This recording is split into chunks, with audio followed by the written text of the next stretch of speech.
you're going to have to either plan breakfast or buy breakfast, but you get every other Friday, because Cheryl Welsh takes care of half the Friday, so you're going to have to replace that.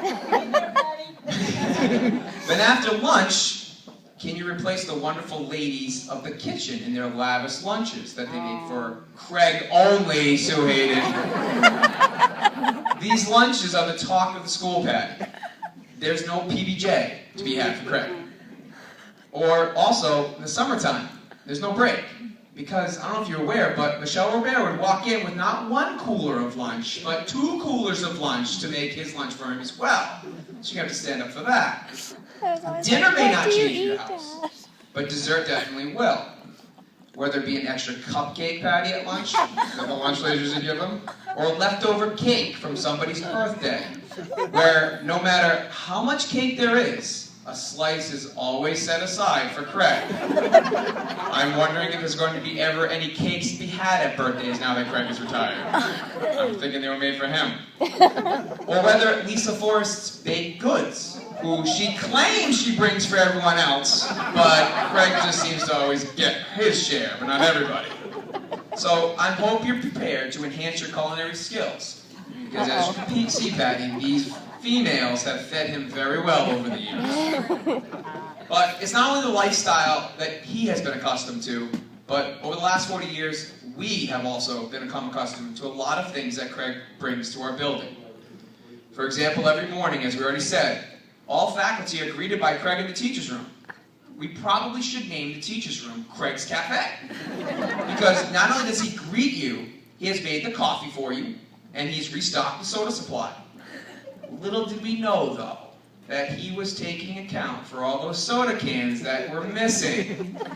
So, if you were one of those people, he knows who you are. So, now that he's retiring, you're in the clear. But he's got you on his list. Speaking of Craig's Cafe, whenever you enter the teacher's room, don't dare sit in the king's seat. Craig has this specific seat that is in the teacher's room that if you ever sit in it, just doesn't seem right. And it kind of reminds me of Sheldon on The Big Bang Theory. It's just a spot. But having a king's throne comes with great responsibility, Craig, doesn't it? Over the years, Craig has given much advice to the faculty. It was like he was Lucy from Peanuts. He had his own psychiatric stand in Craig's Cafe, where all would come for advice. Whether it be his vast knowledge of 403Bs, yes, Jenna, he was good at finances for us, dealing with parents, high school sports, advice on parenting, or how to keep your wife happy during the coaching season. He always led us in the right direction. I've had many conversations, Patty, many. Or, if it wasn't advice you sought, maybe it was just a hug when you're having a bad day.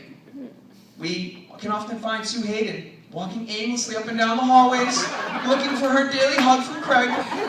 Someone is going to need to take this over, Jen, because kindness does count at Summer Street School, right?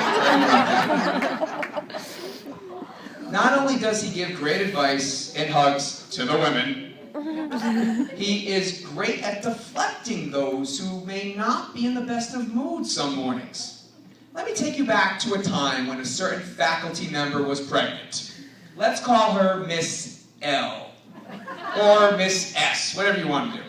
Miss L, shall we say, had certain idiosyncrasies while being pregnant. And one involved no fish allowed during lunch. Another was she didn't wait in line for the lavatory. It was get out of her way and let her go first. But one of those idiosyncrasies frightened us all. Miss L needed to have her morning cup of ice cubes. Not crushed ice cubes, solid, full ice cubes. Where she would not just suck on them to ease her morning nausea, but she would chomp on them viciously. And as she viciously chomped on these ice, Pete and I didn't say names, Pete and I would run for the hills. But Craig would stay behind on his throne, and he would deflect their mood with a laugh and a smile. Not only does Craig have a way with the ladies at Summer Street, he also brought that same charisma to the students that he taught. whether it be teaching the students the Addams Family Dance or the Cha-Cha Slide, or he sometimes convinced you doing belly bumpers against your students can be therapeutic.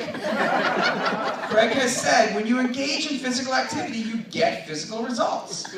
This is most noted when he constructs the jungle gym with Stephanie. When the contraption is up, you can often find trickles of blood that lead from the gym to the nurse's office. No pain, no gain, right, Craig? Now that you're retiring, maybe Chris Shields will be less busy, and maybe those hallways will be a little cleaner. Maybe.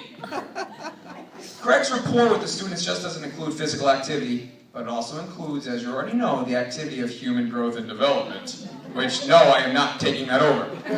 Some of the things that are discussed in that lesson have made for some great